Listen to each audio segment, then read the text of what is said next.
Hallelujah. सभी को जय मसीह की। मैं अमरीक जॉय आज एक बार फिर प्रभु पिता का धन्यवाद करता हूं कि प्रभु पिता ने समय दिया कि परमेश्वर के वचन आपके साथ बांट सकूं। मेरा YouTube channel Hindi Punjabi Bible study Amrik Singh, इस चैनल के ऊपर मैं आपका स्वागत करता हूं। अगर अभी तक आपने मेरे इस चैनल को सब्सक्राइब नहीं किया तो आप जल्दी से जल्दी मेरे चैनल को सब्सक्राइब कर लें, साथ में जो बेल आइकन उसको टच कर लें ताकि आने वाले हर नए वीडियो का नोटिफिकेशन, उसकी जानकारी आपको तुरंत मिलने पाए और आप मेरे साथ इस वीडियो के अंत तक बने रहें।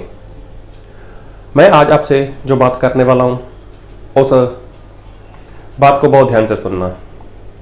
जी हाँ, जो जीवन है, जीवन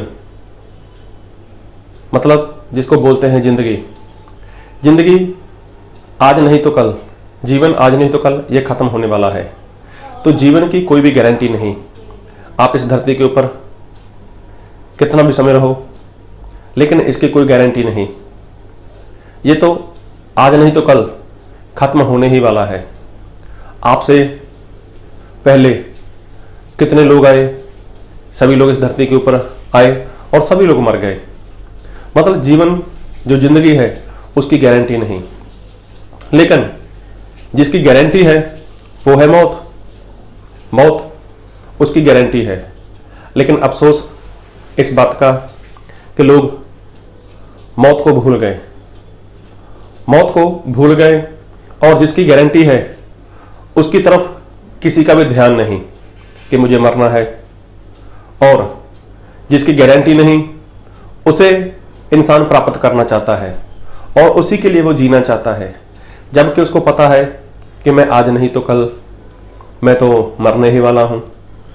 हमारे जीवन में हम जब हर दिन नया दिन देखते हैं, हर रात अच्छे से सोकर सुबह उठते हैं, तो हमारे और आपके जो जीवन जो जिंदगी का एक दिन वो कम होता है, एक घंटा वो कम हो जाता है, एक मिनट वो कम हो जाता है, एक सेकंड वो भी कम हो जाता है। मतलब एक एक पल हमारी जिंदगी का, हमारे जीवन का वो कम होता जा रहा है। लेकिन जो मौत है, जिसकी फुल गारंटी है, तो उससे उसकी तरफ बहुत कम लोग हैं जो ध्यान रखते हैं। तो आज मैं जो कहना चाहता हूं, इस बात को ध्यान से सुनना, इस बात को ध्यान से समझना कि जीवन जिंदगी इसकी गारंटी नहीं, लेकिन लोग इसके पीछे भाग रहे हैं। और जो मौत है उसकी फुल गारंटी है, वो आज नहीं तो कल आने ही वाली है, आज नहीं तो कल वो इंसान को मिलने ही वाली है। लेकिन उसके लिए इंसान क्या कर रहा है? अब देखो, अगर बाइबल की बात करें तो बाइबल में मूसा परमेश्वर का दास, अगर आप गिनती उसका 11 अध्याय पढ़ो तो वहां पर ऐसा था कि इजराइल प्रजा के लोगों ने मूसा के आगे चिल्लाना शुरू कर दिया और मूसा को बोला कि हमें तो मांस चाहिए, हमें तो मांस खाना है। अब उस औजार के अंदर चलो 2-3 लोग हो तो हो, लेकिन वहां पर तो लाखों के हिसाब से गिनती थी। तो मूसा एक इंसान है, तो मूसा के बस की बात नहीं थी। और मूसा ने क्या कहा, बाइबल से एक वचन पढ़ूंगा आपके लिए, और मैं वचन पढ़ूंगा आपके लिए गिनती उसका 11 अध्याय उसके 13 वचन से। मुझे इतना मांस कहां से मिले कि इन सब लोगों को दूं? ये तो जय कहकर मेरे पास रो रहे हैं कि तू हमें मांस खाने को दे। मैं अकेला इन सब लोगों का भार नहीं संभाल सकता, क्योंकि जय मेरी शक्ति के बाहर है। अब देखो, वहां के जो लोग थे सभी लोगों ने चिल्लाना शुरू कर दिया, हमें मांस चाहिए, हमें मांस खाना है। तो मूसा के बस की बात नहीं थी। तो मूसा ने परमेश्वर के आगे प्रार्थना की, परमेश्वर के आगे विनती की। और मूसा ने क्या प्रार्थना की, क्या विनती की? और 15 में लिखा है, और जो तुझे मेरे साथ यूं ही व्यवहार करना है तो मुझ पर तेरा इतना अनुग्रह हो कि तू मेरे प्राण एकदम ले ले, जिससे मैं अपनी दुर्दशा ना देखने पाऊं। अब देखो, मूसा परमेश्वर के आगे प्रार्थना कर रहा है, परमेश्वर अगर आपका अनुग्रह मुझ पर है, अनुग्रह आपकी कृपा मुझ पर है, तो मेरा प्राण ले लो। मतलब मैं अपनी हालत ऐसी नहीं देखना चाहता, और तो और अगर ऐसे ही हालत रही मेरी तो हो सकता है मैं आपके मार्ग से भटक जाऊं, हो सकता है मुझसे कुछ गलत हो जाए। तो देखो यहां पर मूसा ने परमेश्वर से प्रार्थना की कि परमेश्वर मेरे प्राण ले लो। मैं तो ये बोलता हूं अच्छा था अगर उस वक्त मूसा की मृत्यु हो जाती, अच्छा था अगर उस वक्त मूसा के प्राण परमेश्वर के पास चले जाते, उसकी आत्मा परमेश्वर के पास चली जाती। चलो खैर, बाइबल में लिखा है परमेश्वर ने मूसा से पहले कहा था कि मूसा तू इस प्रजा को कनान देश में लेकर जाना, लेकिन चलो मूसा वहां पर नहीं पहुंचा। तो नहीं पहुंचने का कारण मैं तो ये बोलता हूं कि अगर अच्छा था अगर इसी वक्त मूसा के प्राण परमेश्वर के पास चले जाते, उसकी आत्मा चली जाती। क्यों? आगे चलकर ऐसा हुआ, इजराइल प्रजा के लोग फिर मूसा के ऊपर गुस्सा कर रहे हैं, हमें पीने को पानी दे, पीने को पानी चाहिए। एक बार तो हुआ था ऐसा, मूसा ने परमेश्वर से पूछा, परमेश्वर ने कहा चल चट्टान पर जोड़ कर 2 लाठी मार और वो पानी देगी। तो ऐसा हुआ। दूसरी बार भी जब लोगों ने पानी मांगा तो मूसा ने परमेश्वर से कहा, परमेश्वर इनको पानी चाहिए। तो परमेश्वर ने बोला सभी को इकट्ठा कर और चट्टान के पास चला जा और उसको बोल कि वो पानी दे। लेकिन मूसा अभी क्रोध में था, इजराइल प्रजा के लोगों ने मूसा को परेशान किया हुआ था। तो मूसा ने सभी को इकट्ठा किया और चट्टान के पास चला गया। अब मूसा ने वहां पर पानी मांगा नहीं, उसने फिर 2 बार उसको लाठी मार दी। पानी तो निकला, लोगों ने पिया, पशुओं ने पिया, लेकिन परमेश्वर ने मूसा को मना कर दिया, मूसा तूने मुझे इजराइल प्रजा के लोगों के सामने पवित्र नहीं ठहराया, अब तू इनको उस कनान देश में नहीं लेकर जाएगा। तो देखो यहां पर मूसा से गलती हो गई, मूसा से गलती हो गई। कहने का मतलब मैंने क्यों बोला कि अच्छा था मूसा की आत्मा पहले ही परमेश्वर के पास चली जाती, क्योंकि मूसा से यह गलती नहीं होने वाली थी। तो गलती कब हुई? जब मूसा लंबा जिया, जब वो लंबा जिया तब उससे गलती हुई। तो एक बार ऐसा हुआ, एक राजा था हिजकिया राजा, दूसरा राजा 20 अध्याय पढ़ना तो वहां पर पता चल जाएगा। वो बीमार हो गया और परमेश्वर ने अपने जन जसाया को बोला, जाकर उस राजा को बोल कि देख जो तेरी जिम्मेवारी है वो अपने घराने के ऊपर डाल दे और अभी तू जिंदा नहीं रहेगा, तू मर जाएगा। अब वो राजा कैसा था? बहुत बढ़िया था।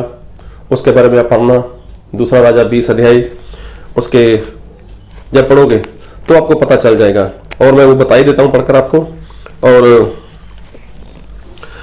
दूसरा राजा 20 अध्याय उसके 2 वचन, तब उसने दीवार की ओर मुंह फेर यहोवा से प्रार्थना करके कहा, हे यहोवा मैं विनती करता हूं, स्मरण कर, मैं सच्चाई और खरे मन से अपने को तेरे सन्मुख जानकर चलता आया हूं और जो तुझे अच्छा लगता है वही मैं करता आया हूं। तब हिजकिया फूट फूट कर रोया। देखो उसने अपनी अच्छी बातें मतलब बोलकर नहीं, वो कर कर भी दिखाता था। तो उसने परमेश्वर को यही बात बताई कि परमेश्वर मैं कैसे चला, मैं कितनी खराई से के साथ चला और जो आपको अच्छा लगता था वैसा ही मैंने जीवन जिया है।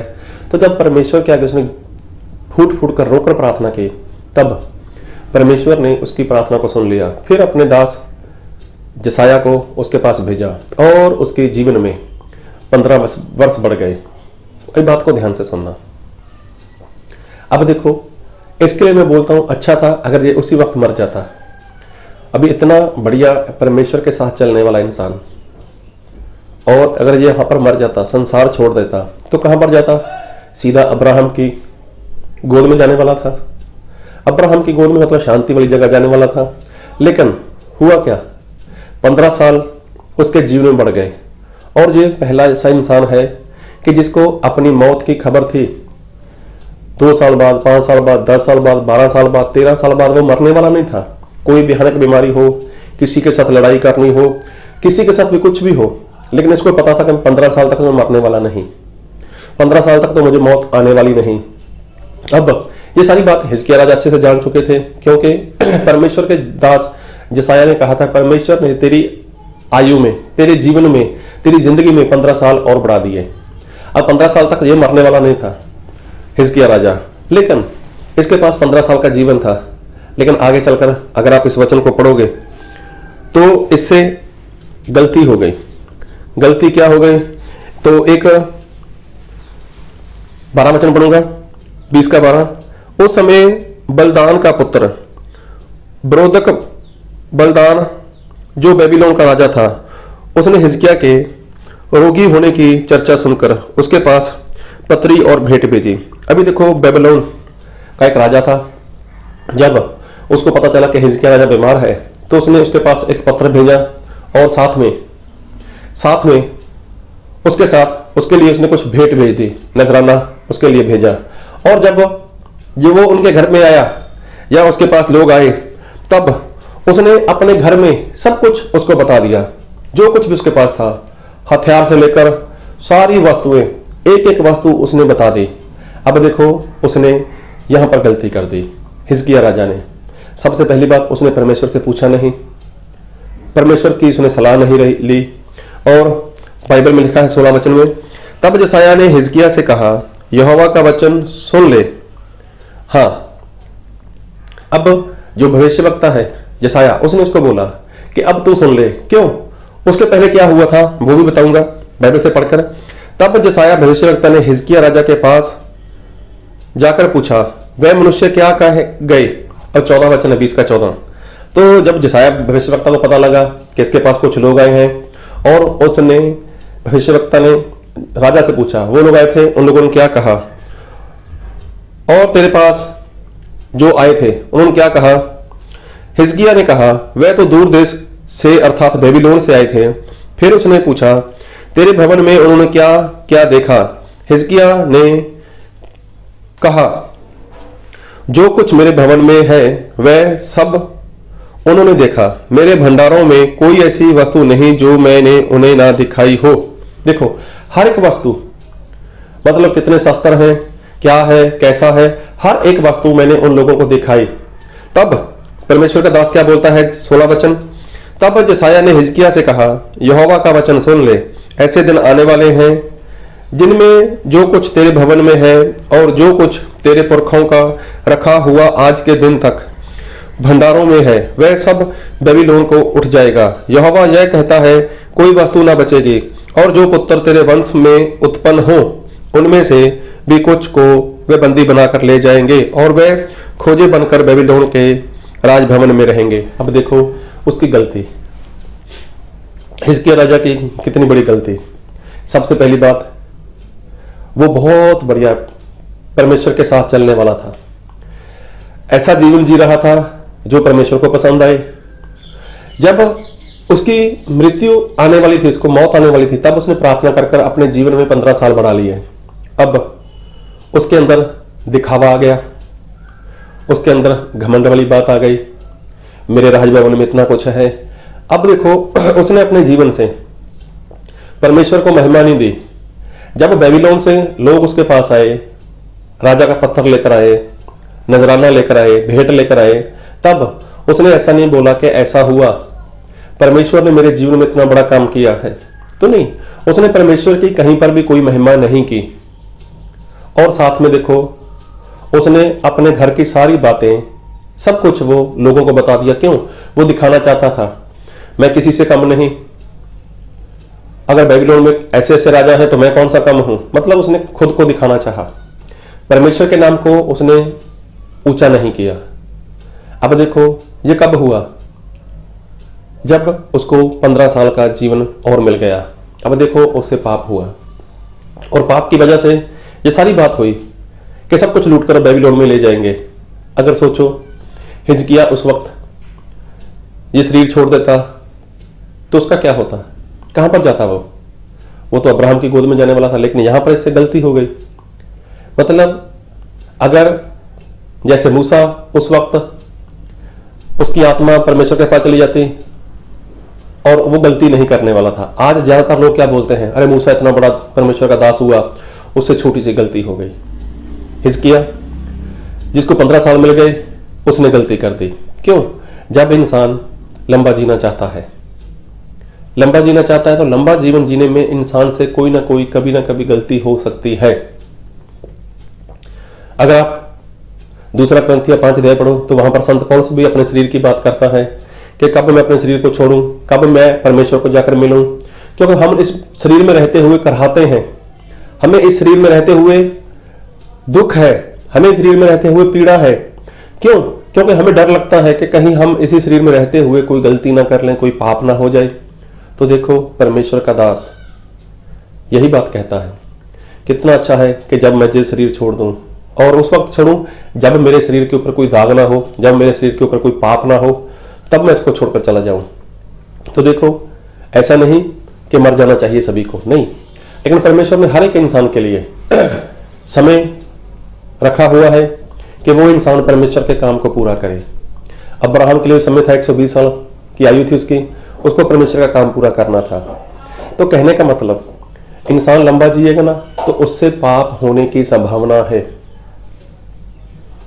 उससे गलती होने की संभावना है, जितना लंबा वो जिएगा। अगर हिजकिय्याह उस वक्त प्रार्थना ना करता, देखो जीना सभी चाहते हैं, जीना सभी चाहते हैं, अगर हिजकिय्याह उस वक्त प्रार्थना ना करता तो देखो क्या उसके बाद उससे ऐसी गलती होती? कभी नहीं होती थी। मतलब जो इंसान लंबा जीना चाहता है उसकी उससे ज़्यादा गलती होने की संभावना है। मूसा से भी ऐसा हो गया, हिजकिय्याह से भी ऐसा हो गया, और आगे चलकर पौलुस भी यही कहते हैं कि अच्छा है कि मैं जो शरीर छोड़ दूं और परमेश्वर के पास चला जाऊं। तो कहने का मतलब जीवन, जिंदगी, इसकी गारंटी नहीं। इस लंबे जीवन में, लंबी आयु में इंसान कभी भी डगमगा सकता है, कभी भी वो गिर सकता है, कभी भी वो पाप कर सकता है। लेकिन अगर इंसान आज सच्चा विश्वास करे, सच्चा पश्चाताप करे, और आज ही इंसान को पापों की क्षमा मिलती है, और आज ही इंसान पवित्र आत्मा पा लेता है, तो कितना अच्छा है कि वो इंसान उसी वक्त अपना प्राण परमेश्वर को दे दे, अपनी आत्मा परमेश्वर को दे दे, और उसी वक्त उसका प्राण, उसकी आत्मा वहां से निकल जाए और डायरेक्ट वो तो स्वर्ग में चला जाएगा ना। लेकिन जब इंसान पश्चाताप करने के बाद भी, बपतिस्मा लेने के बाद भी, पवित्र आत्मा पाने के बाद भी, जब वो लंबा जीवन जिएगा ना, तो उसको इसी शरीर के अंदर रहते हुए बहुत सी मुश्किलों का सामना करना पड़ता है। उसके लिए बहुत सारे दुख होते हैं, बहुत सारी परेशानी होती है, बहुत बड़ा सताव होता है। लेकिन फिर भी जो पवित्र आत्मा है वो इंसान को सहायता करते हैं, पवित्र आत्मा इंसान को सामर्थ्य देते हैं। लेकिन कहना क्या चाहता हूं, अगर लंबा जीवन है ना तो पाप होने की संभावना है, गलती होने की संभावना है। इसलिए अगर स्वर्ग में जाना है तो पाप के बिना जीवन जीना होगा, पाप के बिना जीवन जीना होगा। अब देखा जाए तो प्रभु यीशु तो 33.5 साल तक इस संसार में रहे, तो क्या प्रभु यीशु से पाप होने की संभावना नहीं थी? थी। प्रभु यीशु से पाप होने की संभावना थी, क्योंकि वो 100% इंसान बनकर आए थे, लेकिन प्रभु यीशु ने पाप नहीं किया। तो कहने का मतलब हर दिन, हर रोज विश्वासी लोगों को, मसीही लोगों को, आत्मा प्राप्त किए हैं लोगों को खतरा है कि कहीं उनसे कोई गलती ना हो जाए, उनसे कोई पाप ना हो जाए। तो इसलिए जो मैंने बाइबल से देखा कि मूसा से गलती हो गई, काश उस वक्त उसका प्राण परमेश्वर के पास चला जाता, तो आज ये बात लोग ना बोलते कि मूसा से गलती हो गई और मूसा कनान देश में नहीं गया। हिजकिय्याह जो इतना बढ़िया परमेश्वर का दास हुआ, जिसकी आयु में 15 साल बढ़ गए, लेकिन आगे चलकर उसने ऐसी गलती कर दी, उसके अंदर घमंड आ गया, उसके अंदर दिखावा आ गया, मेरे पास ये है, मेरे पास ये है, मेरे पास वो है, ये है, इतना कुछ है मेरे पास, अगर आपके राजा लोग इतने बड़े हैं तो हम कौन सा कम है। उसने सब कुछ वो दिखाया और वो दिखावा आ गया उसके अंदर, वो घमंड आ गया उसके अंदर। तो मतलब लंबा जियोगे तो पाप होने की संभावना है। तो मैं ऐसा नहीं बोलता कि मसीह लोगों की आयु कम होनी चाहिए। अरे परमेश्वर ने जितनी आयु इंसान की रखी है उतनी तो हमें जीनी ही जीना है, उतना हमें जीना है।